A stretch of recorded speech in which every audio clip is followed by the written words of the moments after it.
বয়স কম, তাকে নিয়ে রাসূলুল্লাহ একটু সুযোগ পেয়েছেন, বলছেন আয়েশা সব তো ঘুমিয়ে, চলো আমরা একটু দৌড়াই। ওই যে দূরে একটা জিনিস দেখা যায়, দৌড় দাও, দেখি কে আগে যায়। দুজনে দৌড় প্রতিযোগিতা করলেন। দৌড় প্রতিযোগিতায় হযরত আয়েশা ফার্স্ট হলেন, হুজুর পিছনে পড়ে গেলেন। হযরত আয়েশা খুব আনন্দ করলেন যে আপনি কিন্তু আমার সাথে দৌড়ে পারলেন। পরবর্তী কিছু কাল যাওয়ার পর হযরত আয়েশা বলেন, হুজুর আজকে আবার বললেন যে চলো আয়েশা একটু দৌড়াই। হযরত আয়েশা বলছেন যে সেদিনের তুলনায় আমার শরীর একটু, আমি মুটিয়ে গেছি, শরীরটি স্থূল হয়েছে। আমি আজকে দৌড়ালাম কিন্তু পারলাম না, রাসূল আগে চলে গেলেন। আমি হাঁপাতে হাঁপাতে যখন হুজুরের কাছে চলে গেছি, হুজুর তখন মুস্কি হেসে আমাকে বললেন, আয়েশা ওই সেই দিনের জবাব আজকে দিয়া দিলাম। সুবহানাল্লাহ বিহামদিহি, সুবহানাল্লাহ বিহামদিহি। বিশ্ব নবী কত বড় আদর্শ বিশ্ব মানবতার জন্য।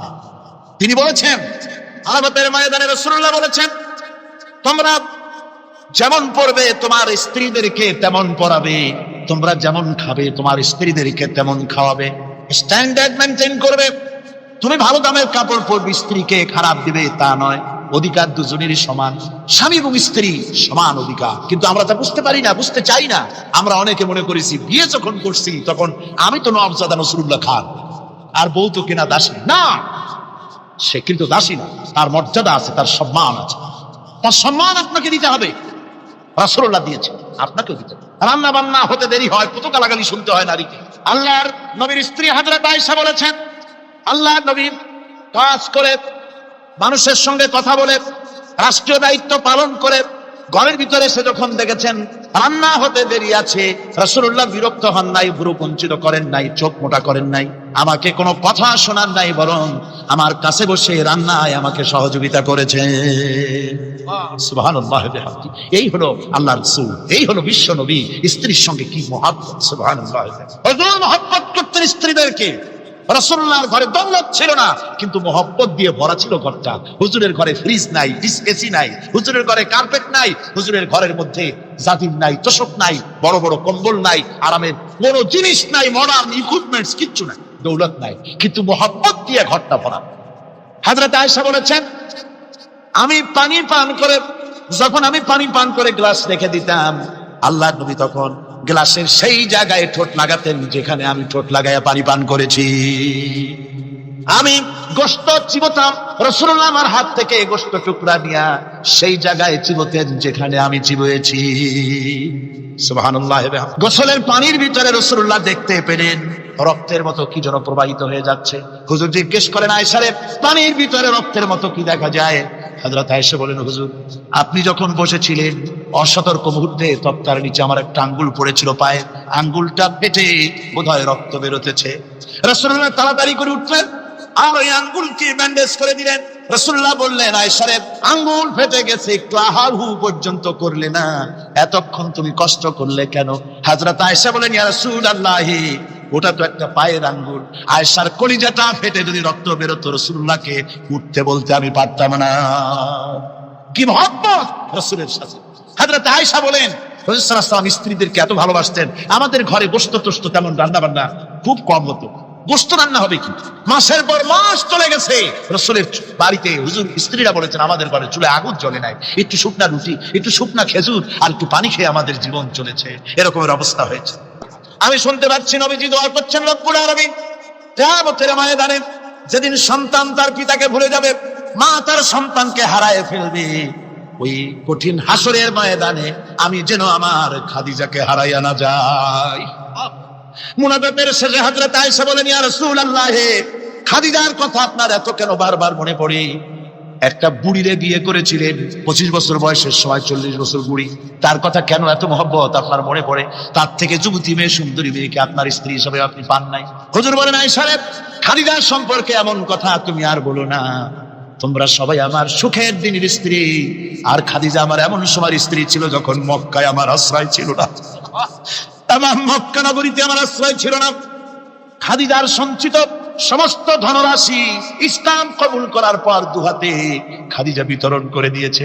হযরত আয়েশা বলেন, হুজুর আমার গোস্তাকি মাফ করে দেন, আমি আর এরকম বলবো না, তবে খাদিজা সম্পর্কে আমার কিছু একটু শোনান। হুজুর বলেন, আয়েশা রে শোনো, গভীর রাত, যত রাত হোক না কেন ইসলামের দাওয়াত দিয়ে দিয়ে গভীর রাত্রে আমি যখন বাসায় ফিরেছি, ঘরে এসেছি, দরজায় একটা মাত্র ডাক দিয়েছি, খাদিজা। অমনি দরজা খুলে গেছে। আমি জিজ্ঞেস করেছি, খাদিজা রে, যত রাত্রে আসলাম, যতবার আসলাম, একটা ডাকের বেশি লাগলো না, তুমি কি ঘুমাও না? হযরতে খাদিজা বলেছেন, ইয়া রাসূলুল্লাহ, আমার মনের ভিতরে ভয় থাকে, আল্লাহর রাসূল দিনের খেদমতে বাইরে আছেন, আমি যদি আরামে বিছানায় ঘুমায় থাকি আর নবীজি দরজায় তার কাছে দাঁড়ায় আমারে ডাকাডাকি করবে, উঠতে যদি দেরি হয়ে যায় নবীজির সঙ্গে বেয়াদবি হয়ে যাবে, এই মনে করে আপনি না আসা পর্যন্ত দরজার সাথে পিঠ লাগাই আমি দাঁড়াইয়া দাঁড়াইয়া ঘুমাই। আমার ভাইরা, হযরতে খাদিজার ইজ্জত স্বয়ং আল্লাহ দিয়েছেন। কে দিয়েছে?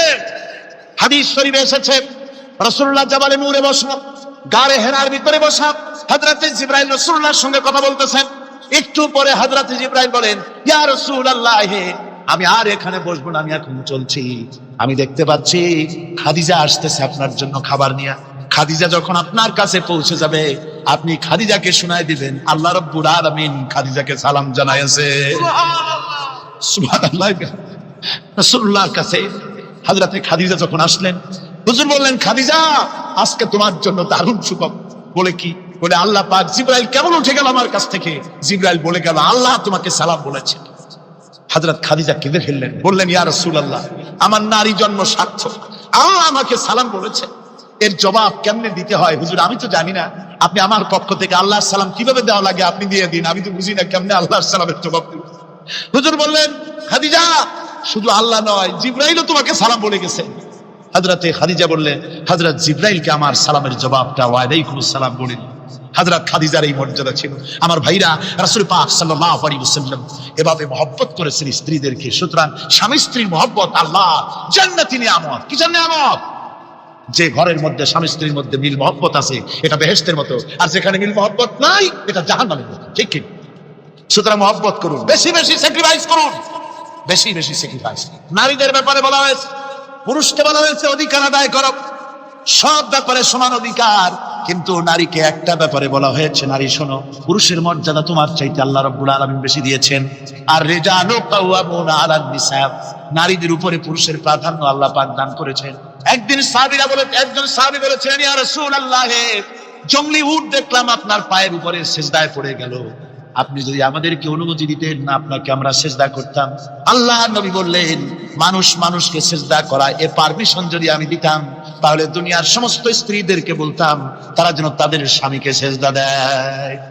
স্বামীর মর্যাদা এখানে বেশি। সুতরাং অধিকার সমান, কোনো সন্দেহ নাই, কিন্তু স্বামীর একটা আলাদা মর্যাদা আছে, সেই সম্মানও তাকে দিতে হবে। এরপরে এই সমান অধিকারের ভিত্তিতে স্বামী স্ত্রী চলতে থাকে, মাঝখানে আল্লাহ পাক তাদেরকে সন্তান দান করেন। আল্লাহ তাদেরকে, নারীকে লেখাপড়ার অধিকার দিয়েছে, ইসলাম তাকে লেখাপড়ার অধিকার দিয়েছে, শিক্ষার অধিকার দিয়েছে। হযরত আয়েশা সিদ্দিকা রাদিয়াল্লাহু তাআলা আনহা শিক্ষয়িত্রী ছিলেন, হাফেজা ছিলেন, হাদিসের হাফেজা ছিলেন, কোরআনের হাফেজা ছিলেন, হাজার হাজার সাহাবায়ে কেরামদের তিনি উস্তাদ ছিলেন। সুবহানাল্লাহ। নারীদের ব্যাপারে অধিকাংশ মাসালা হযরত আয়েশা সিদ্দিকা রাদিয়াল্লাহু তাআলা আনহার অবদান। সুবহানাল্লাহ। নারী যুদ্ধ করেছে, যুদ্ধের ময়দানে নারীর অধিকার আছে, নারী চাকরি করতে পারবে, নারী ব্যবসা করতে পারবে, নারী লেখাপড়া করতে পারবে, নারী সেনাবাহিনীতে যেতে পারবে, নারী সব করতে পারবে, কিন্তু পর্দার মধ্যে।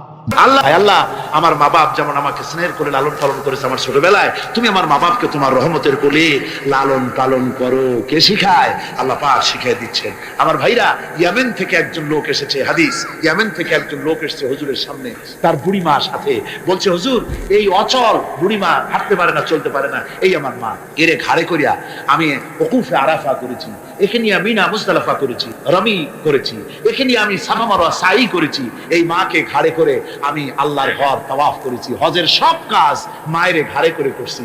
আল্লাহর নবী, আমি কি আমার মায়ের হক আদায় করতে পেরেছি? হুজুর বললেন, না, আদায় হয়নি, মায়ের হক আদায় হয়নি। অর্থাৎ বুকের চামড়া দিয়ে মায়ের পায়ের যদি স্যান্ডেল তৈরি করে দেওয়া হয়, এক ফোঁটা দুধের হক আদায় হবে না। সেই মায়ের সঙ্গে নাফরমানি হচ্ছে, বেয়াদবি হচ্ছে, বইয়ের কথার মতো মায়ের সাথে দুর্ব্যবহার করা হচ্ছে। আমার দেশগুলো হচ্ছে না? হচ্ছে। মা কোথায় পড়ে আছে কোনো খোঁজ নাই, খবর নাই। তার জন্য কোনো ভালো খাবার ব্যবস্থা, কাপড় চোপড় নাই। বন্ধুদের জন্য সব আছে, মায়ের জন্য নাই, বাপের জন্য। মা তো বুড়ি হয়ে গেছে, এখন আর মা নাই। বাপ তো বুড়ো হয়ে গেছে, কামাই করতে পারে না, এখন আর বাপ নাই, এখন হয়ে গেছে বুড়ো। আর মা হয়েছে বুড়ি, আর আব্বা হয়েছে, যার মেয়ে বিয়ে করেছে শ্বশুর এখন আব্বা, আর শাশুড়ি হয়েছে আম্মা। মা আর বাপ বাসি হয়ে গেছে, বাপ পড়ে গেছে। আমার বন্ধুগণ শুনে রাখুন, আল্লাহর নবী বলেছেন তিনজনের দোয়া আল্লাহর কাছে অব্যর্থভাবে কবুল হয়ে যায়। মুস্তাজাবুদ দাওয়াত তিনজন, মুসাফিরের দোয়া কবুল হয়, মাজলুমের দোয়া কবুল হয়, আর মা বাপ যদি সন্তানের জন্য দোয়া করে অবশ্যই সে দোয়া আল্লাহর দরবারে মঞ্জুর হয়ে যায়। সুতরাং মা বাপের খেদমত করতে হবে, মহব্বত করতে হবে। আমি মা বোনদের বলতে চাই, আমার মা বোনেরা পর্দার আড়ালে বসে আপনারা যারা ওয়াজ শুনছেন ভালো করে শুনুন। আমরা পুরুষ, আমাদের পায়ের তলে জুতা। পুরুষের পায়ের তলে কি? জুতা। আপনারা নারী, আপনাদের পায়ের তলে আল্লাহর জান্নাত। জোরে কোন সুবহানাল্লাহ, জোরে বলেন সুবহানাল্লাহ। ও নারী, ও মহিলা, তোমাদের সম্মান আল্লাহ কোথায় তুলে দিল? পুরুষের পায়ের তলে জুতা, তুমি নারী, তোমার পায়ের তলে আল্লাহর বেহেশত। আল জান্নাতু তাহতা আকদামিল মুহা, মায়ের পায়ের তলে আল্লাহর বেহেশত। সুবহানাল্লাহ পড়ে, সুবহানাল্লাহ পড়ে। আল্লাহ রাসূল বলেছেন, মা বাপ যদি, বুখারী শরীফের হাদিস, মা বাপ যদি অসন্তুষ্ট হয় আল্লাহ অসন্তুষ্ট হয়ে যান, মা বাপ সন্তুষ্ট হন আল্লাহ সন্তুষ্ট হয়ে যান। সুবহানাল্লাহ। আমরা বিভিন্ন জায়গায় হাদিয়া তোহফা নিয়ে যাই, যেখানে দোয়া কবুল হওয়ার সম্ভাবনা কম, 50-50 হইলেও পারে না হইলো, সেইখানে পয়সা পাতি, হাদিয়া তোহফা, নজর নিয়াজ নিয়ে যায়। আর যেখানে 100% সিউরিটি আছে সেখানে হাদিয়া তোহফা দিই। মা বাপকে হাদিয়া তোহফা, মা বাপের পায়ের উপরে চুমা খান, কিসমত পাল্টে যাবে, তকদীর পাল্টে যাবে। মা বাপকে ভালোবাসুন। সুতরাং মায়ের মহব্বত, মাকে আল্লাহ পাক এভাবে মহব্বত, তাকে সম্মান দিয়েছেন। নারী কন্যা হিসেবে, বধূ হিসেবে, মাতা হিসেবে তার মর্যাদা সব। এরপরে বলবো পর্দার কথা। আমার মা বোনেরা, আল্লাহ রাব্বুল আলামিন মহিলাদেরকে বলেছেন, পুরুষদেরকে বলেছেন, কুল্লিল মুমিনিনা ইয়াগুদ্দু মিন আবসারিহিম। ও নবী, মুমিন পুরুষদেরকে বলে দেন তারা যেন তাদের চক্ষুকে পরনারী থেকে নিম্নগামী রাখে। আর মহিলাদেরকে বলা হয়েছে কুল্লিল মুমিনাতি ইয়াগুদুদনা মিন আবসারিহিন্না। ও মুমিনা মহিলারা, তোমরা যেন তোমাদের চক্ষুকে পর পুরুষ থেকে যেন নিম্নগামী রাখো। এটা আল্লাহর হুকুম। কার হুকুম? আল্লাহর হুকুম। পর্দায় থাকতে আল্লাহ বলেছেন, আল্লাহ পাক বলেছেন, ওয়াকারনা ফি বুয়ুতিকুন্না ওয়ালা তাবাররাজনা তাবাররুজাল জাহিলিয়াতিল উলা। খবরদার, তোমরা জাহালাতের যুগের মতো ঠাক ঠামক নিয়ে চলাফেরা করো না। তোমরা মানুষকে তোমাদের সৌন্দর্য বিকশিত করে দেখায়ও না। কোরআনে কারীমে সূরা নূরে বলা হয়েছে, প্রত্যেকটি বয়সপ্রাপ্তা নারী এমন একটা চাদর পরবে যে চাদর পরলে তার মাথা, তার গলা, তার বুকটা ঢেকে যাবে। এরকম একটা চাদর পরা ইসলাম কি করেছে? ফরজ করে দিন। আল্লাহ পাক ফরজ করেছেন। কি করেছেন? ফরজ করে দিন। মা বোনেরা, আপনারা মেহেরবানি করে এমন একটা চাদর পরবেন। আজকাল ওড়না আছে ঠিকই, কিন্তু ওড়না যে অর্থে ব্যবহার করতে বলা হয়েছে ওই অর্থে নাই। এখন ওড়না মেয়েরা অনেক ক্ষেত্রে মাফলারের মতো গলায় ঝুলাই রাখে, গামছার মতো ঝুলাই রাখে। এরকমের জন্য ওড়না ব্যবহার করতে বলা হয় নাই। ওড়না হলো মাথাটা, গলাটা, বুকটা ঢেকে যায় এবং একটু পুরু হতে হবে। পাতলা মশারির তেনা দিয়ে ওড়না বানাইলে হবে না, সেটা একটু পুরু হতে হবে, শালীন হতে হবে, মার্জিত হতে হবে। আমি একটি কথা আপনাদের বলি, এই বাংলাদেশে আজ পর্যন্ত যত নারীর মুখে এসিড পড়েছে, এসিড পড়ে নাই নারীর মুখে? বখাটে ছেলে যুবতী মেয়ের উপরে আকৃষ্ট হয়ে তাকে বিয়ের প্রস্তাব দিয়েছে বা কুপ্রস্তাব দিয়েছে, সে প্রত্যাখ্যান করেছে, পরে তার মনের ঝাল মিটাবার জন্য মুখে এসিড মারছে। আপনারা বলেন, এমন কোন ঘটনা জানেন কিনা যে বোরখা পরিহিতা কোন মেয়ের মুখে এসিড পড়েছে? জানা আছে কিনা আপনাদের? না, বলতে পারবেন বোরখা পরা মেয়েদের উপরে এগুলি হয় নাই। কারণ হলো সে আল্লাহর হুকুম রক্ষা করেছে। যে বোরখা পরেছে, চাদর পরেছে, সে কার হুকুম রক্ষা করেছে? ওই মহিলা আল্লাহর হুকুম রক্ষা করেছে। এবার আল্লাহর দায়িত্ব হয়েছে তার শরীর, তার ইজ্জতকে হেফাজত করা। মেয়েরা যদি ঠোঁটে রং লাগাইয়া, মাথার চুল খোলা রেখে রাস্তায় ঘুরে, রিকশাওয়ালা পর্যন্ত ডাকে ভাবি সাহেব, দোকানে গেলে দোকানদার কয় আপা, আর যদি বোরখা পরা থাকে যে দেখে সেই কয় খালাম্মা, চাচি আম্মা, সম্মান করে কথা বলে, ঠিক কিনা কর? সুতরাং আমার মা বোনেরা, আপনাদের সম্মান আপনারা বজায় রাখুন, আপনার মেয়েদের মর্যাদা আপনারা বাড়ান। আপনারা হচ্ছেন হযরতে খাদিজার উত্তরসূরি, সুমাইয়ার উত্তরসূরি, হযরতে খাওলার উত্তরসূরি, হযরতে আয়েশার উত্তরসূরি। এই বাংলার জমিনে আপনাদেরকে জিহাদের ময়দানে আসতে হবে ইনশাআল্লাহ। সবাই বলেন ইনশাআল্লাহ। পুরুষের পাশাপাশি বাংলাদেশেও মহিলারা বোরখা পরিহিতা হয়ে আল্লাহর দ্বীন কায়েমের জন্য যদি প্রয়োজন হয়, হাজার হাজার মহিলা রাস্তায় মিছিলে বের হবে ইনশাআল্লাহ। সময় আসতে তরুণ, যুবক, মা বোন সবাইকে এই জিহাদে অংশগ্রহণ করতে হবে। এখন আমি মা বোনদেরকে কয়েকটা দায়িত্ব দিচ্ছি, শুধু ওয়াজ শুনলে তো হবে না, কিছু দায়িত্ব পালন করতে হবে। সে দায়িত্বটা হচ্ছে এই যে আপনারা আপনাদের সংসারটাকে ইসলামের দুর্গ বানান। সমাজে তো ইসলাম সব জায়গায় নাই, আপনার ঘরটাকে ইসলামের দুর্গ বানান। স্বামী স্ত্রীর আচরণে চলাফেরায় যেন সন্তানরা তৈরি হতে পারে, এক নম্বর কথা। দুই নম্বরের কথা, সন্তানদেরকে ভালো নাম রাখুন। আজকাল কিন্তু ভালো নাম লুপ্ত হয়ে গেছে, এখন বাংলা নাম বেশি পছন্দ হচ্ছে, আরবি নাম বাদ। এখন বাংলা নাম কি? বাংলা নাম হচ্ছে আকাশ হোসেন, বাতাস আলী, তারপরে সাগর খাতুন, সৈকত বেগম ইত্যাদি, বিপুল, এই সব নাম হয়েছে। এই বাংলা এর কোনো অর্থ নাই। বাংলা নাম আপনার সন্তানদেরকে রাখবেন না। মুসলমানরা নাম রাখবে আরবি নাম। কি নাম? আরবি নাম এবং অর্থবহ নাম। আলেমদের কাছে জিজ্ঞেস করে নাম রাখবেন। আরবি আন্দাজে রাখেন না। একজনে তার মেয়ের নাম রাখছে, শুনলাম মেয়ের নাম রাখছে তুকাজ্জেবান। হ্যাঁ, তাই বললাম ভাই তুকাজ্জেবান নাম রাখলেন কেন? কয়েছে কোরআন শরীফে দেখলাম তুকাজ্জেবান রে আল্লাহ খুব ভালোবাসে, সূরা আর রহমানে 33 বার এই নামটা আল্লাহ দিয়েছে, সেই জন্য মহব্বত করে তুকাজ্জেবান নাম রাখছেন। দেখেন কথা। কুয়েতে একবার এয়ারপোর্টে নাম নিয়ে খুব হাসাহাসি হলো, পাসপোর্টে বাংলাদেশিদের নাম। একজনের নাম হচ্ছে জামাল মিয়া আর বাপের নাম তরিক মিয়া। পুলিশেরা হাসতেছে, লোকেরা জিজ্ঞেস করলো কি ব্যাপার, তো আসলে ব্যাপারটা ধরা পড়লো। জামাল মিয়া, বাপের নাম তরিক মিয়া। জামাল হচ্ছে উট, আর মিয়া মানে 100। জামাল মিয়া মানে 100 উট, আর তরিক মিয়া, তরিক মানে রাস্তা, মিয়া মানে 100। 100 রাস্তার ছেলে, 100 উট। তো নাম আন্দাজে আরবি হলেই তো রাখা যাবে না, একটু জিজ্ঞেস করতে হবে আলেমদের কাছে যে একটা আমার ছেলে হয়েছে, মেয়ে হয়েছে, একটা ভালো নাম রেখে দেন। তো তাদের কাছ থেকে অর্থবহ নাম নিয়ে আপনারা রাখবেন। এটা হলো 2 নম্বরের কথা। 3 নম্বরের কথা হচ্ছে ছেলে মেয়েদেরকে আদব লেহাজ শিখাবেন, চরিত্র শিখাবেন, আদব শিখাবেন। মা বাপের দিকে, মুরব্বীদের দিকে পিছন ফিরাইয়া তাদেরকে ধমক দিয়ে কথাবার্তা না বলে আদব শিক্ষা করে, সালাম দিতে পারে, এগুলি তাদেরকে শিক্ষা দেওয়া দরকার।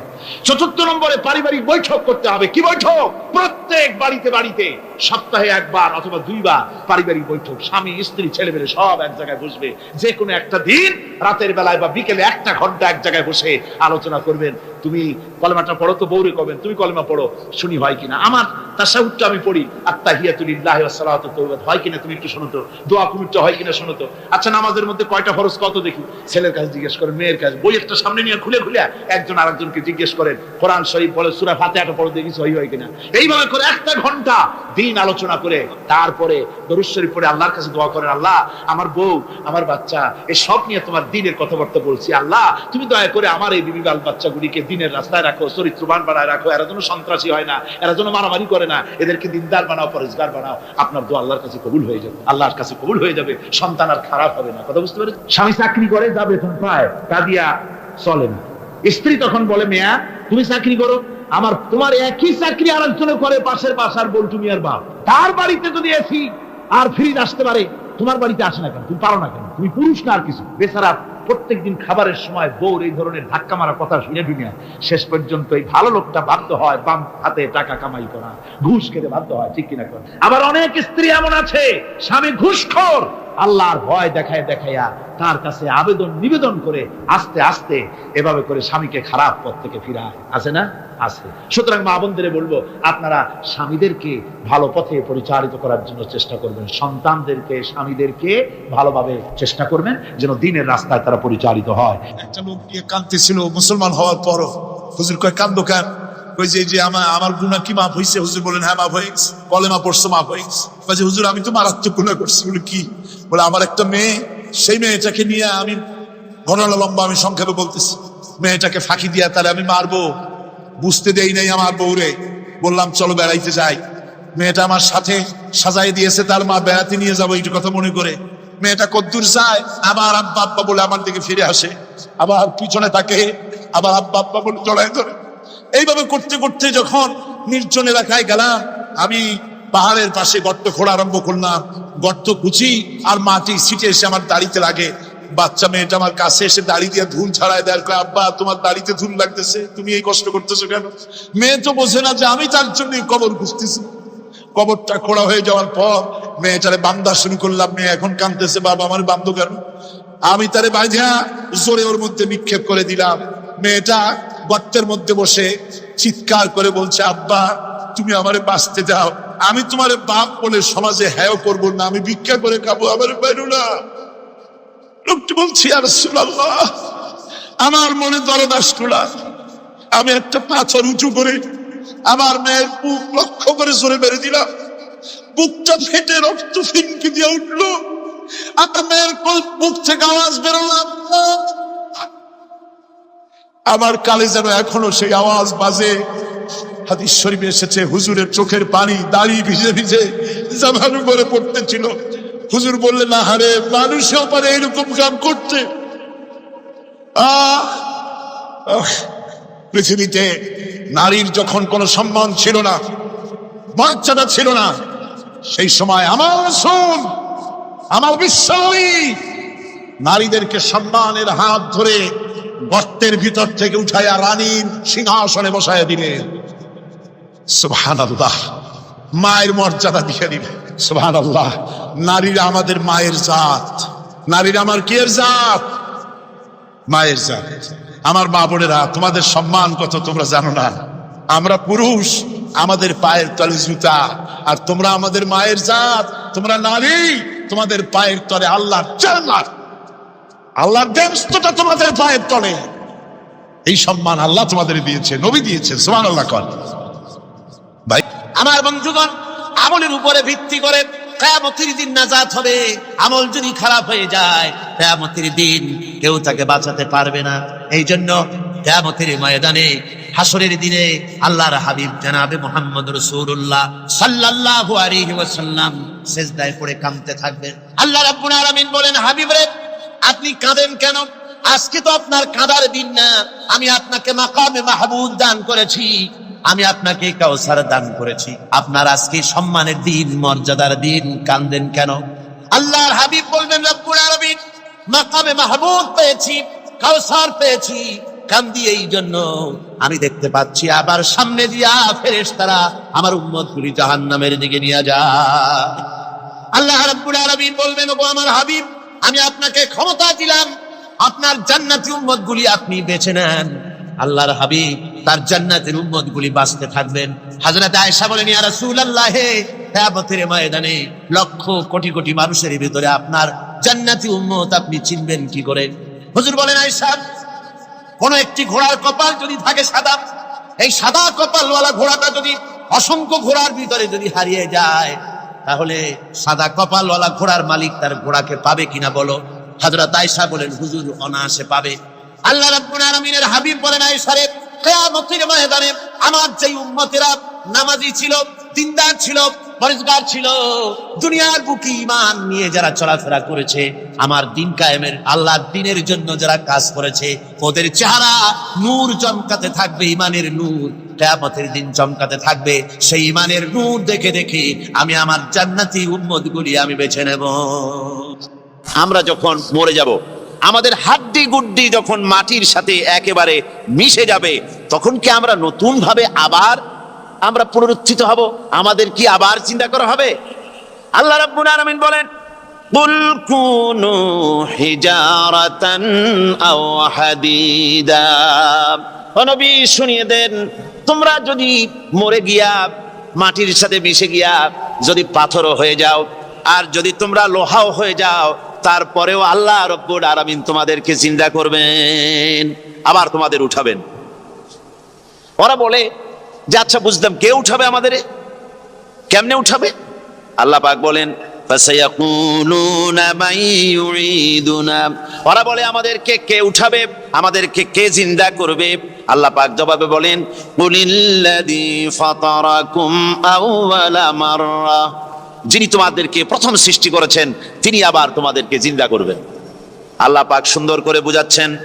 এই সব কথা শোনার পরে ফাসায়ুনগিদুনা ইলাইকা রুউসাহুম ওয়া ইয়াকুলুনা মাতা হুয়া।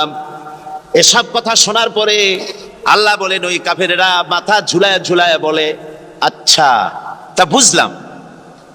আল্লাহ বলেন, ওরা মাথা ঝুলায় আর বলে, আচ্ছা বুঝলাম, তবে কিয়ামত কবে সেই কিয়ামত অনুষ্ঠিত হবে?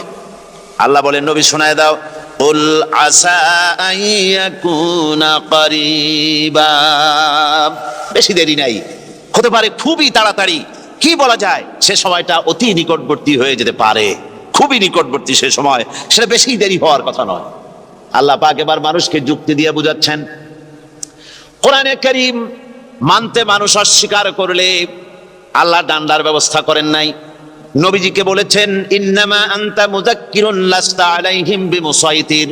ও নবী, আপনি একজন উপদেশক, উপদেশ দিয়ে যান। আপনাকে দারোগা করে বানাই নাই লাঠি চার্জ করার জন্য, পিটায়া মানুষ হেদায়েত করার দরকার নেই। মানুষকে বুঝান, যুক্তি দিয়া বুঝান।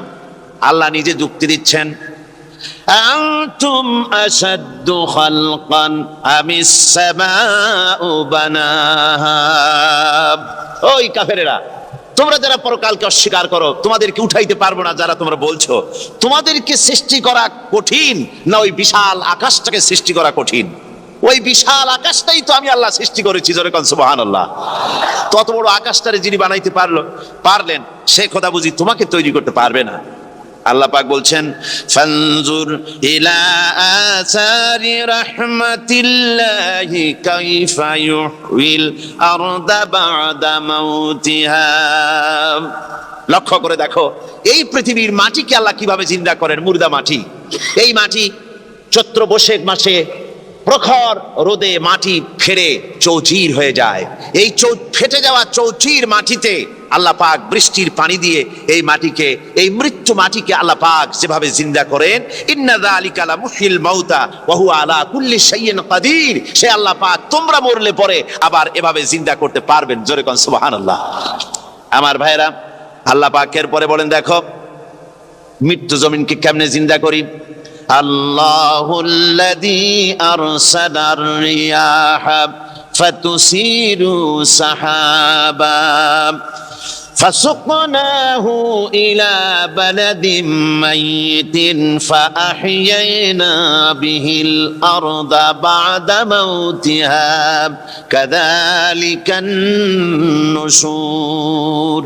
আমি আল্লাহ রাব্বুল আলামিন ওই সমুদ্রের নোনা পানিগুলোকে, সমুদ্রের লবণাক্ত পানিগুলিকে বাষ্পীয় আকারে উত্থিত করে মেঘমালায় পরিণত করি, আর এরপরে বাতাসকে হুকুম করি, বাতাস এই মেঘটারে টেনে নিয়ে যাও অমুক জায়গায়। মেঘ চলে এলো, আল্লাহ রাব্বুল আলামিন বলেন মেঘ এবার বিন্দু বিন্দু করে বৃষ্টি বর্ষণ করে দে। আমার হুকুমে ওই পানিগুলি বৃষ্টি হয়ে বিন্দু বিন্দু হয়ে জমিনে পতিত হয়। আল্লাহ বলেন এভাবে করে বৃষ্টির পানি দিয়া মরা জমিনকে জিন্দা করে দিয়া নববধূ গর্ভধারণের যেমন প্রস্তুতি নেয়, বৃষ্টির পানি পায়া মরা জমিন তেমন ফসল ধারণের জন্য প্রস্তুতি নিয়ে নেয়। সুবহানাল্লাহি ওয়া বিহামদিহি। এইটা যেভাবে আমি করি, কাযালিকান নুশুর, এইভাবে করে তোমাদের কি কিয়ামতের দিন আমি জিন্দা করতে পারবো। কেমনে অস্বীকার করো? কাইফা তাকফুরুনা বিল্লাহি ওয়া কুনতুম আমওয়াতান ফাহইয়াকুম সুম্মা ইউমীতুকুম সুম্মা ইলাইহি তুরজাউন। কি করে তুমি আমাকে, আমি আল্লাহকে অস্বীকার করো? কুনতুম আমওয়াতান, তুমি ছিলে নিষ্প্রাণ, ফাহইয়াকুম, এরপরে আমি তোমাকে জিন্দা করলাম, সুম্মা ইউমীতুকুম, এরপরে তোমাকে আমি মৃত্যু করব, সুম্মা ইউহয়িকুম, এরপরে তোমাদের আবার আমি জিন্দা করব, সুম্মা ইলাইহি তুরজাউন, এরপরে তোমাদের সকলকেই আমার কাছে ফিরে আসতে হবে। দেখেন না, আমরা যখন মানুষকে কবরে রাখি, কবরে রাখা তারপরে উপরে মাটি দিয়ে কি বলেন আপনারা? মিনহা খালাকনাকুম, পড়েন মিনহা খালাকনাকুম ওয়া ফিহা নুঈদুকুম ওয়া মিনহা নুখরিজুকুম তারাতান উখরা।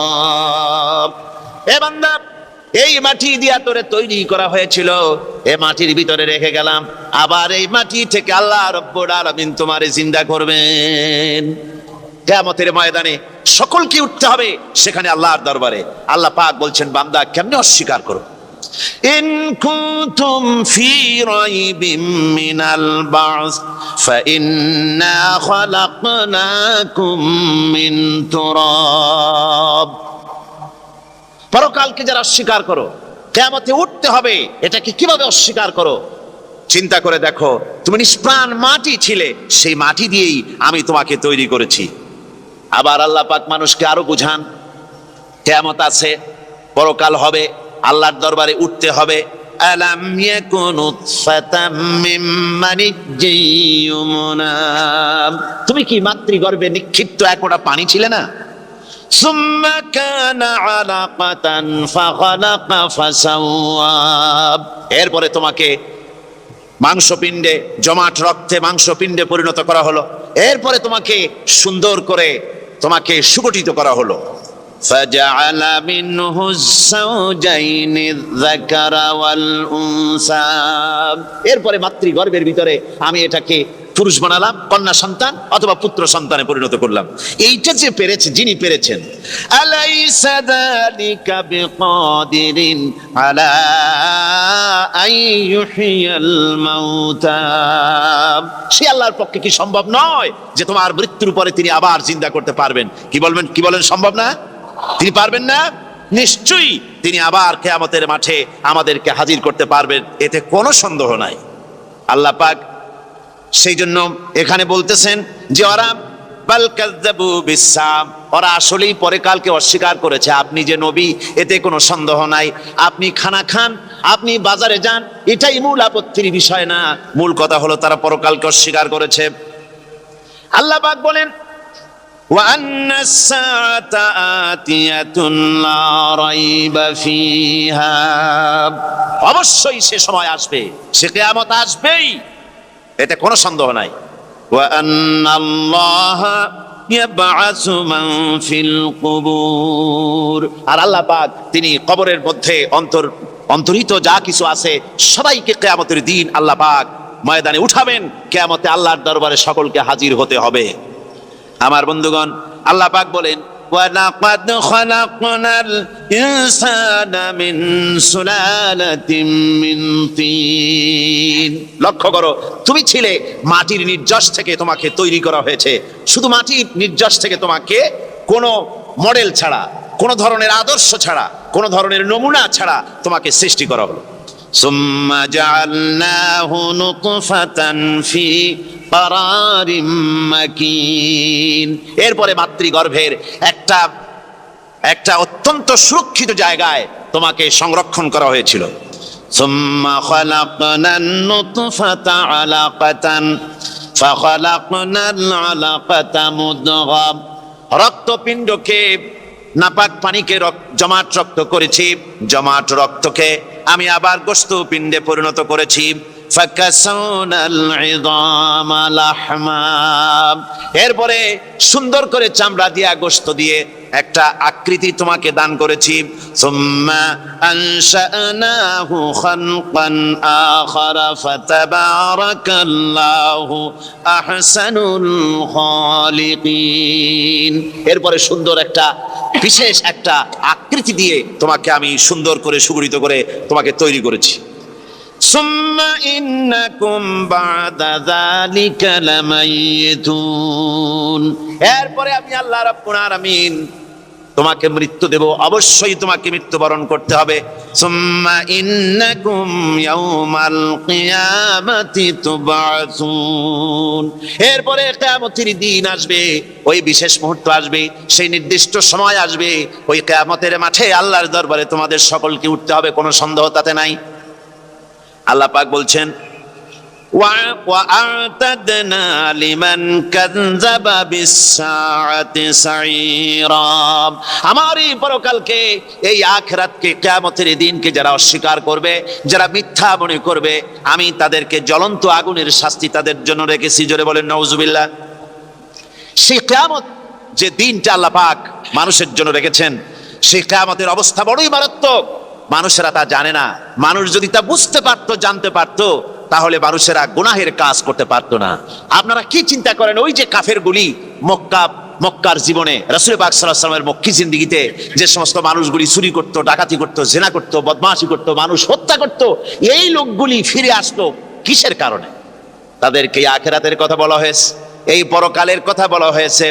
কোরআন শরীফে আল্লাহ রাব্বুল আলামিন পরকালের কথা, মৃত্যুর কথা, কিয়ামতের কথা, হাসরের কথা, সিরাতের কথা, মিজানের কথা, মওতের কথা যত বলেছেন, জান্নাতের কথা যত জায়গায় যতগুলা বলেছেন, সবগুলি আয়াতে কারিমা যদি এক জায়গায় করা যায়, তাহলে পুরা কোরআন শরীফের 1/3 10 পারার সমান হবে। জোরে বলেন সুবহানাল্লাহ। যেহেতু পরকালের চিন্তা ছাড়া মানুষের জীবন পরিচ্ছন্ন হতে পারে না, সুন্দর হতে পারে না, অপরাধ মুক্ত হতে পারে না। আল্লাহ পাক বলেন সেই দিনটি বড়ই ভয়ানক বিপজ্জনক। ওই দিনটির ব্যাপারে আল্লাহ পাক তার বান্দাদেরকে সতর্ক করে দিয়েছেন, বান্দারা সতর্ক হয়ে যাও, এইভাবে দিন যাবে না, কিয়ামত আসবে। আর ওই কিয়ামত এত মারাত্মক হবে, আল্লাহ সতর্ক করছেন বান্দাদেরকে, হে মানব সকল, আত্মরক্ষা করো খোদার গজব থেকে, আল্লাহর গজব থেকে আত্মরক্ষা করো।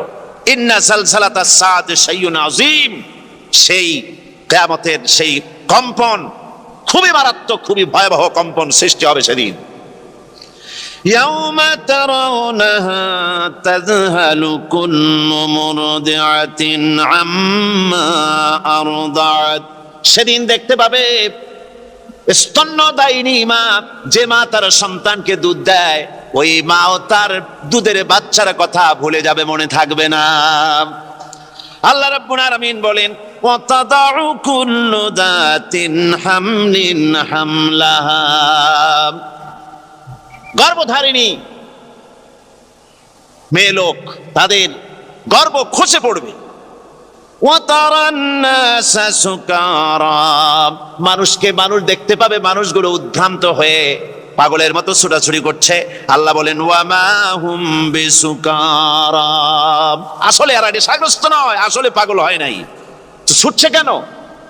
কেন? স্তন্যদায়িনী মা দুধের বাচ্চার কথা ভুলে গেছে, গর্ভধারিণী গর্ভবতী নারী, তার গর্ভ খসে পড়েছে, মানুষ পাগলের মতো দৌড়াচ্ছে। কারণ কি? পাগল তো হয় নাই। আল্লাহ বলেন আসল কারণ হলো ওয়ালাকিন্না আযাবাল্লাহি শাদীদ, আল্লাহর ভয়ঙ্কর আযাব। আর এই সব দৃশ্য, এই সব কম্পন মানুষের মধ্যে ত্রাস সৃষ্টি করে দিয়েছে, এই অবস্থার সৃষ্টি করেছে। আমার ভাইয়েরা, আল্লাহ পাক বলেন وأنذرهم يوم الآزفة إذ القلوب لدى الحناجر كاظمين, ও নবী, মানুষদেরকে আপনি সতর্ক করেন, ওই দিনটা এমন হবে ভয়ের চোটে মানুষের কলিজা তার মুখের কাছে চলে আসবে। মানুষ ভয়তে অস্থির হয়ে যাবে, কলিজা গলার কাছে চলে আসবে। সেই দিনের কথা তাদের শোনায় দেন। ওই দিনটা এমন মারাত্মক দিন, فكيف تتقون إن كفرتم يوما يجعل الولدان شيبا, সেদিন ভয়ে চিন্তায় যুবক ছেলে বৃদ্ধে পরিণত হয়ে যাবে, কিশোরগুলি তরুণগুলি বৃদ্ধে পরিণত হয়ে যাবে। আমার বন্ধুগণ, মানুষ সেদিন দিক বিদিক হয়ে দৌড়াতে থাকবে, পালাবো কোথায়? আল্লাহ কোরআন শরীফে সব কথা বলে দিয়েছেন। ইয়াকুলুল ইনসানু আইনাল মাফার, কোথায় ভাগবো, পালাবো কোথায়? অস্থির হয়ে মানুষ দৌড়াতে থাকবে, পালাবো কোথায়, যাব কোথায়?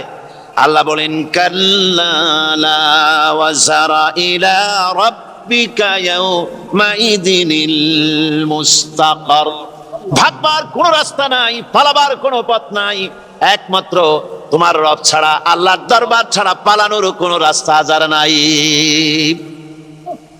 আমার বন্ধুগণ,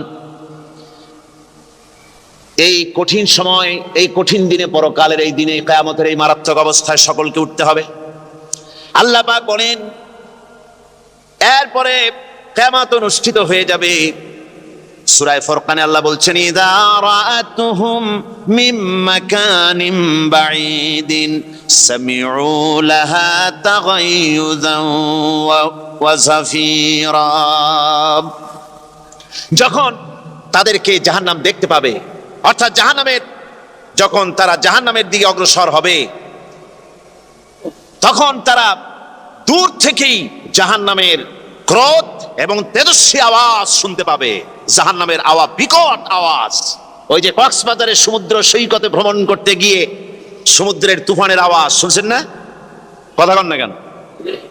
সমুদ্রের তুফানের আওয়াজ শুনেছেন তো? এইটা কি? এটা কিছুই না, এর থেকে মারাত্মক আওয়াজ, তেজস্বী ক্রোধের আওয়াজ কানের মধ্যে আসতে থাকবে জাহান্নামীদের।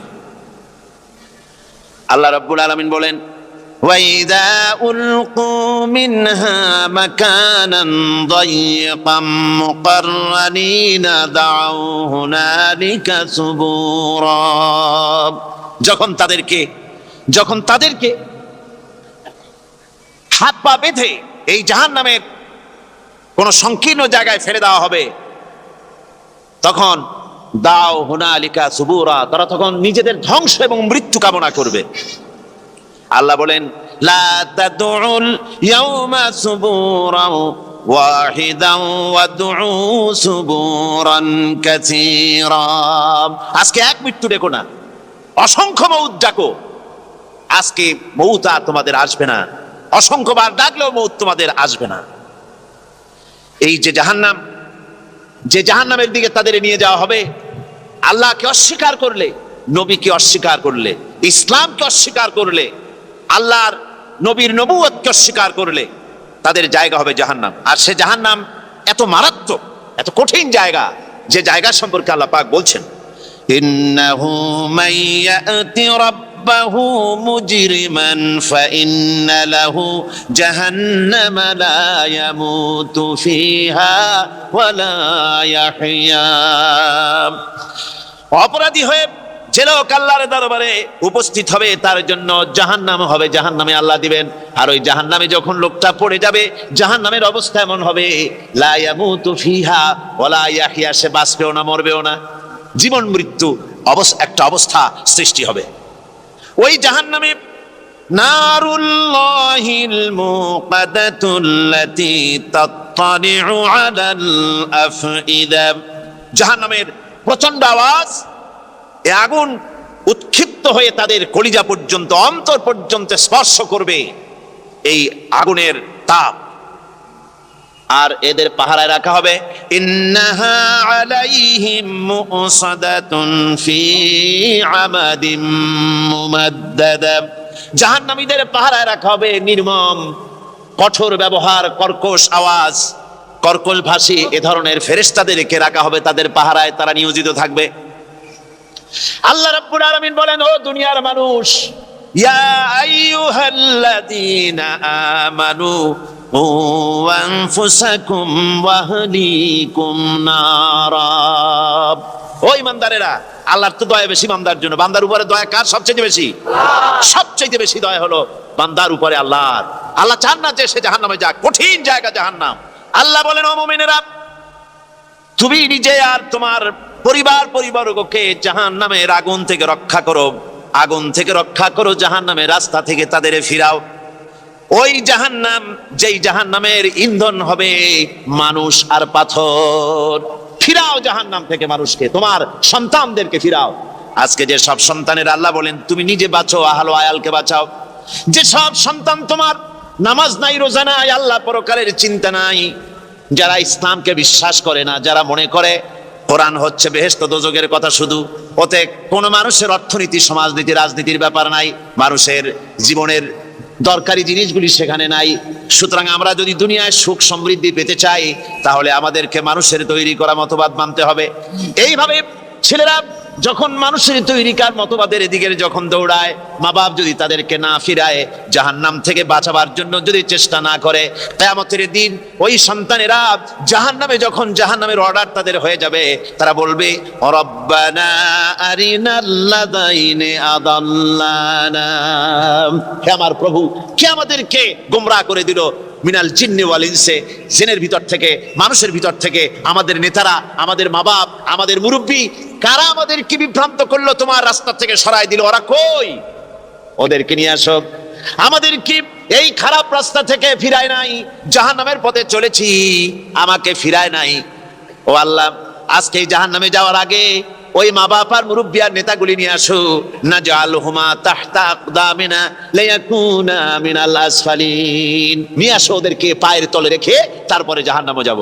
আমার ভাইরা, যে ছেলে আজকে মানুষের তৈরি করা মতবাদের আন্দোলন করছে, সেকুলারিজম করছে, সোশ্যালিজম করছে, ক্যাপিটালিজম করছে, তারপরে ন্যাশনালিজম করছে, হাজারো মতবাদের দিকে আকৃষ্ট হয়েছে আপনার ছেলে, আপনার স্ত্রী, আপনার বোন, আপনার ভাই, আপনি জেনে শুনে তাদেরকে ফিরাচ্ছেন না, আল্লাহর রাস্তায় আনতেছেন না। কিয়ামতের দিন ওরা পালাইতে যাবে, এবং ওদের এই অপরাধের কারণে, ফিরানোর কারণে, সহযোগিতা করার কারণে কিয়ামতের দিন অবস্থা করুণ হয়ে যাবে। এই জন্য আল্লাহ রাব্বুল আলামিন বলছেন, হে বিশ্বাসীরা, আমাকে তোমরা যারা বিশ্বাস করেছো, ঈমান এনেছো, নিজে বাঁচো আর নিজের আহল আয়ালকে জাহান্নামের আগুন থেকে বাঁচাও।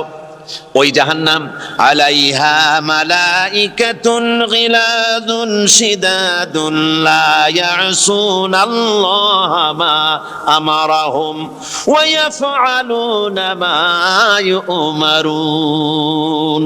আল্লাহ রাব্বুল আলামিন বলেন সেখানে অত্যন্ত কর্কশ, রূঢ় এবং নির্মম স্বভাবের এমন সব ফেরেশতা পরিচালক হিসেবে জাহান্নামে দেওয়া হবে, যারা আল্লাহর নির্দেশের বাইরে কোনো কাজ করে না। তারা সেই সব কাজই করে যা আল্লাহ তাদেরকে হুকুম করেন। তাদেরকে অনুরোধ করে, দরখাস্ত করে কোন রকম তাদের কাছ থেকে কোনো কৃপা, কোনো করুণা, কোনো মহব্বত কিছুই পাওয়া যাবে না। অত্যন্ত কর্কশ, রূঢ় মেজাজের ফেরেশতা সেখানে পরিচালক হিসেবে দেওয়া হবে। আর ওই জাহান্নামীদেরকে, যারা জাহান্নামে যাবে কিয়ামতের দিন, ফাল্লাযীনা কাফারু কুত্তিআত লাহুম সিয়াবুম মিন নার, আগুন দিয়ে কেটে তাই দিয়ে পোশাক তৈরি করে দেওয়া হবে, আগুনের পোশাক পরিয়ে দেওয়া হবে। আগুনের পোশাক গায়ে পরিয়ে দেওয়ার পরে কুল্লামা নাদিজাত জুলুদুহুম বাদদালনাহুম জুলুদান গায়রাহা, একবার চামড়া পুড়ে যাবে, জাহান্নামের আগুনে চামড়া পুড়ে গলে যাবে, আবার আল্লাহ রাব্বুল আলামিন নতুন করে চামড়া পরিয়ে দিবেন যাতে করে শাস্তির তীব্রতা অনুভব করতে পারে। জোরে কোন নাউজুবিল্লাহ। আমার ভাইরা, জাহান্নামীরা ক্ষুধার যন্ত্রণায়, তৃষ্ণার যন্ত্রণায় আকাশের দিকে তাকায় থাকবে, উপরের দিকে তাকায় থাকবে, বলবে আরে যদি একটু বৃষ্টি হতো, মেঘ হতো। হঠাৎ করে দেখবে যে উপরে কালো মেঘ হয়ে গেছে, মনে করবে যে এবার বুঝি বৃষ্টি হবে, পানি পান করব।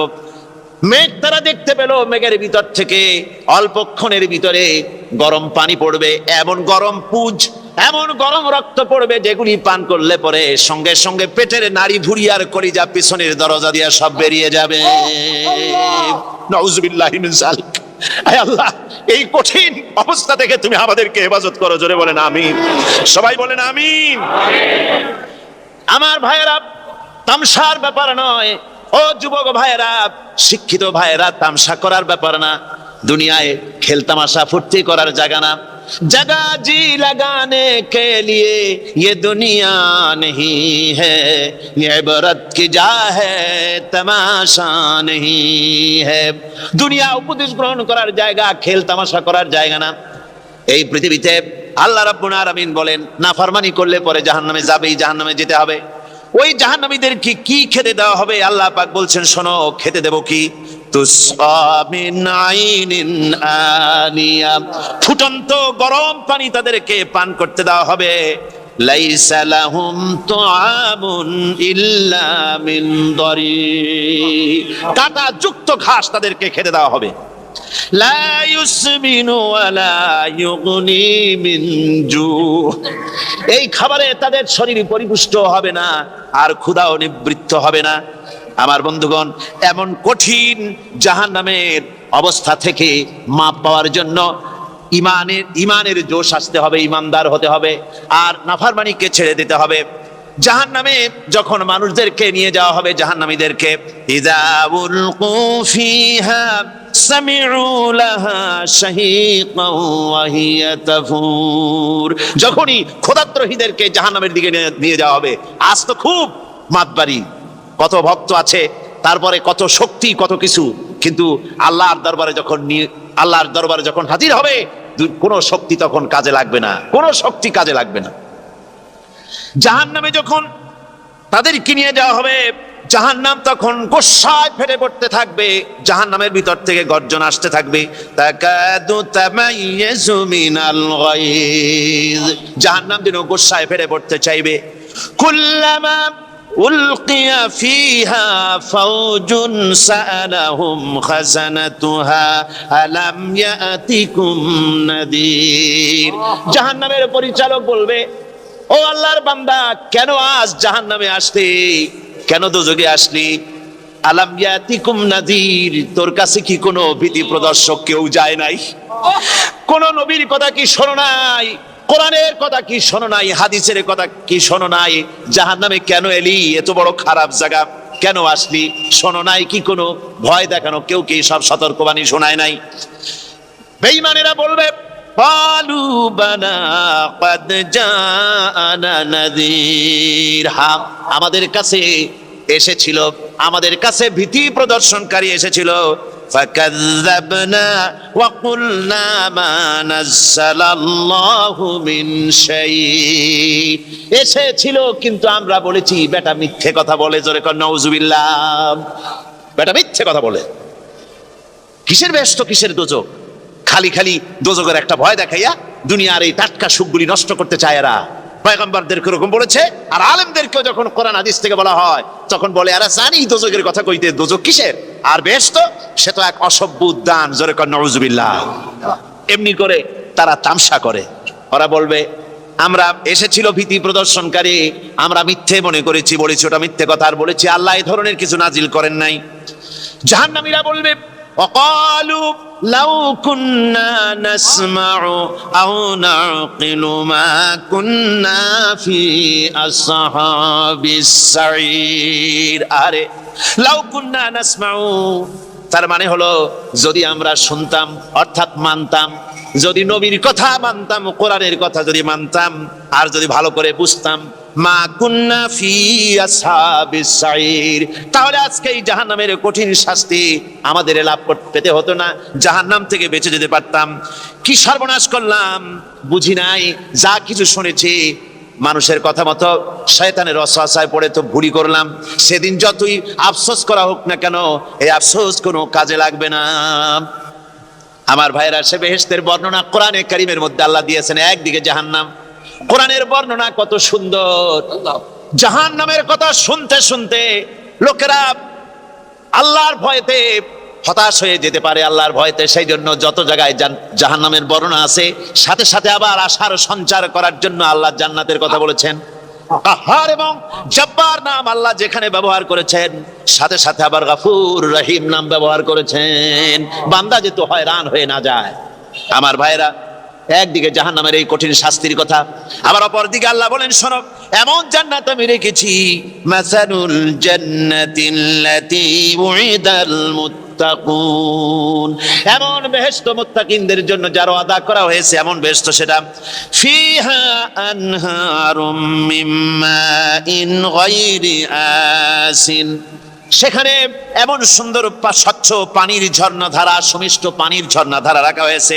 ওয়া আনহারুম মিন লাবানিন লাম ইয়াতাগায়্যার তা'আমুহু, আর সেখানে দুধের ঝর্ণা রাখা হয়েছে যার স্বাদ কখনো নষ্ট হবে না। ওয়া আনহারুম মিন খামরিন লাজ্জাতান লিশারিবিন, আর রাখা হয়েছে পানীয়ের ঝর্ণাধারা যা পানকারীদের জন্য অত্যন্ত সুন্দর হবে, খুবই সুস্বাদু হবে। আর রাখা হয়েছে ওয়া আনহারুম মিন আসালিম মুসাফফা, পরিষ্কার পরিচ্ছন্ন সুস্বাদু মধুর ঝর্ণা। জোরে বলেন সুবহানাল্লাহ।